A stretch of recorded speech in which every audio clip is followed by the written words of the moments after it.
Welcome to the Last Gamer Halloween special, where we take a look at my top 10 horror games to play on Halloween.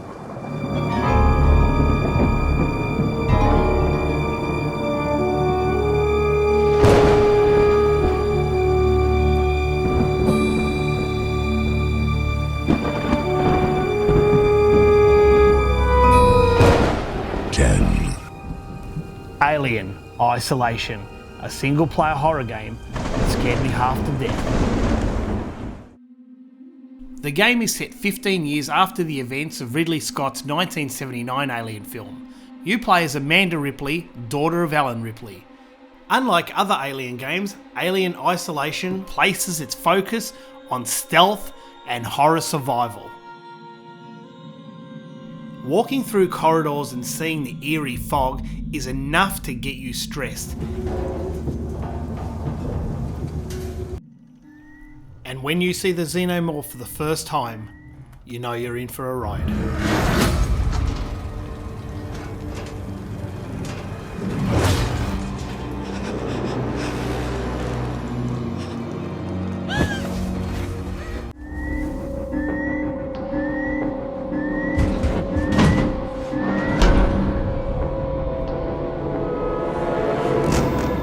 9. I love the Dead Rising series, but 2 is my favourite. You control Chuck Green as he fights off hordes of zombies while accomplishing his missions. Dead Rising 2 allows the players to manufacture their own custom weapons, and that's what I love about this game. Just look at all the different weapons, the wacky weapons you can create. My personal favourite is Electric Thunder. Get Chuck to the toy shop and pick up this goblin mask.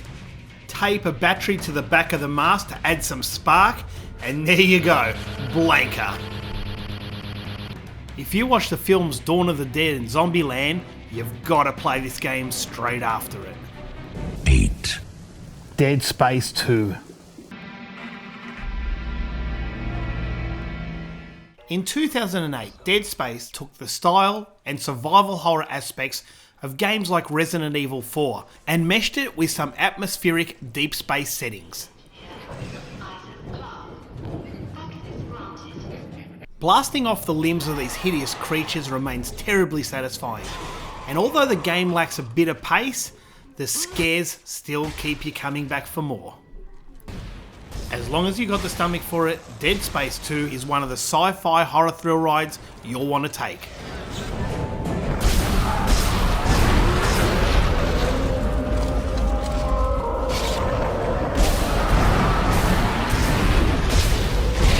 7. One of the most current survival horror games, Resident Evil 7. And if you've got a VR, you're going to be petrified. When I first played Resident Evil 7, I knew that Capcom were going back to their roots. This is nothing like Resident Evil 5 or 6. This focuses on horror and exploration over action, and that's what I like. The PS4 version of the game is playable using the VR headset, and that's what I love. It remains exactly the same whether you play it with the VR or with the control pad. And the best part is, you get to scare people with it. God! You were always watching me. Why?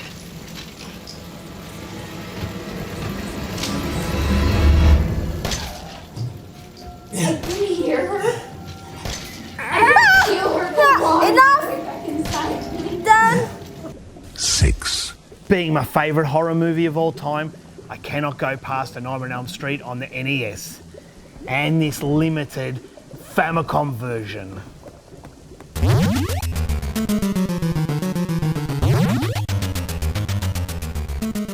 A Nightmare on Elm Street takes place in the neighbourhood of Elm Street, and it's a side-scrolling game. The game's environments are nothing like the movies. Zombies, cats, dogs, skeletons, bats. But for some reason, I love this game. I don't know if it's the front cover, I don't know if it's because Freddy Krueger's a part of the game, but at least once a year I have to play it right through. One thing I definitely love about the game is the music.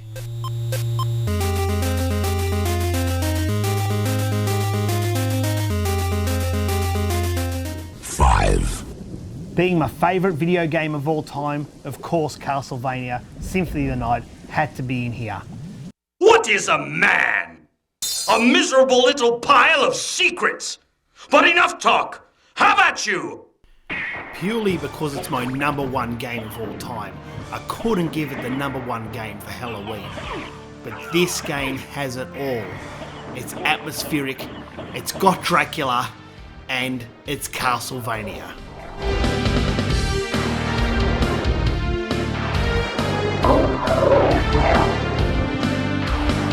I could literally talk about this game forever. It's sprite-based art, it's music, it's playability, but most of all, it's replay value.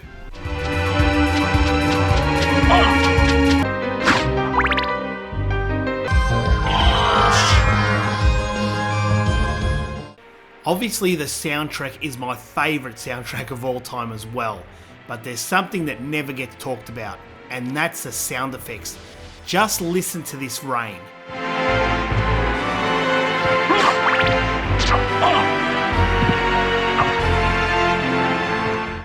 Four. What a classic. Zombies Ate My Neighbours with 55 undeadly levels. You probably think I'm joking about those 55 undeadly levels, but it's on the box. Look.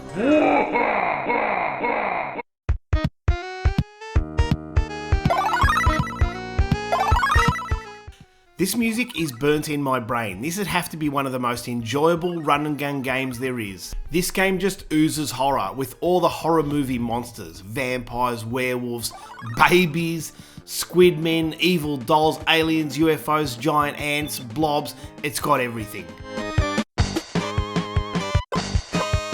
If you've got a Super Nintendo and you haven't got this game, you've got to get it for Halloween.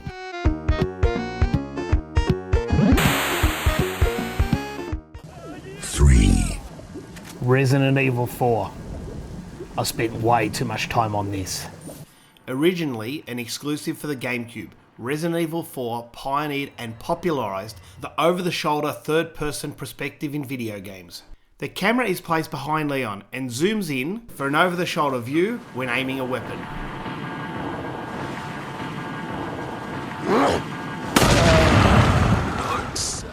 And a first-person view when aiming with a sniper rifle. It's a very dark game with plenty of atmosphere, and that main ingredient, stormy weather.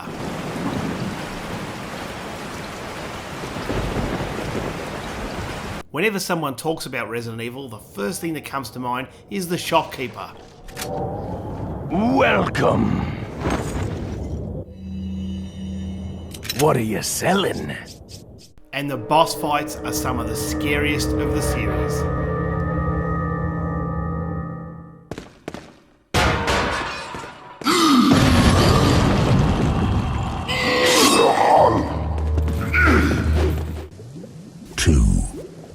We all loved horror movies and Halloween when we were young, and after I finished watching a horror movie, I would play this, Ghosts and Goblins on the Commodore 64.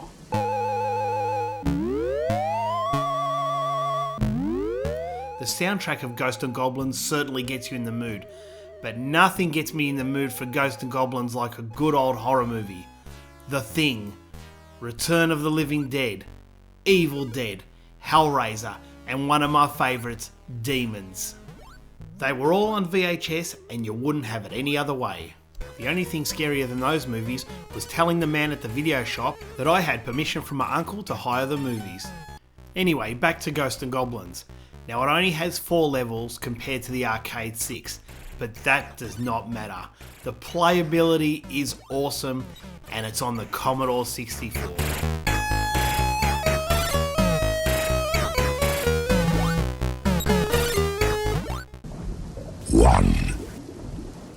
It all comes down to this. Biohazard. I had to sit through and play this game, not only being scared, but in Japanese. Yes. Resident Evil. Resident Evil would probably be one of the most popular horror games in history. Cast your mind back to 1996. This game came out in Japan on March the 22nd. I got my copy March the 25th.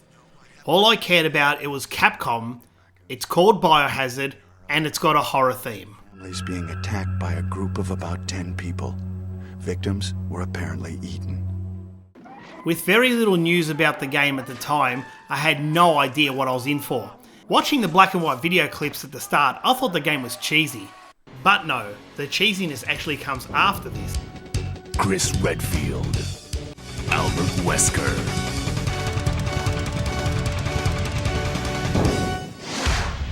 Biohazard. Once I got into the game and I walked into the mansion, I was blown away. I felt atmosphere and I felt horror.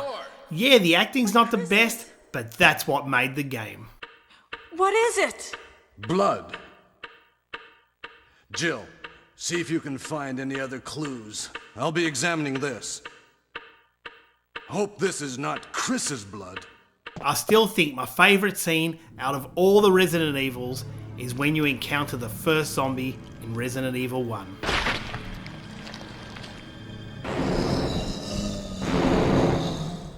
Just in case, I'm not going to show this game any further. If you haven't played Resident Evil 1, you've got to grab yourself a copy now. It's on everything, it's been remade a dozen times. This is the true classic horror game, and a game I play every Halloween. What is it? Kenneth was killed too. Maybe by this creature. That's it for my top 10 games to play on Halloween. I'll see you Next time.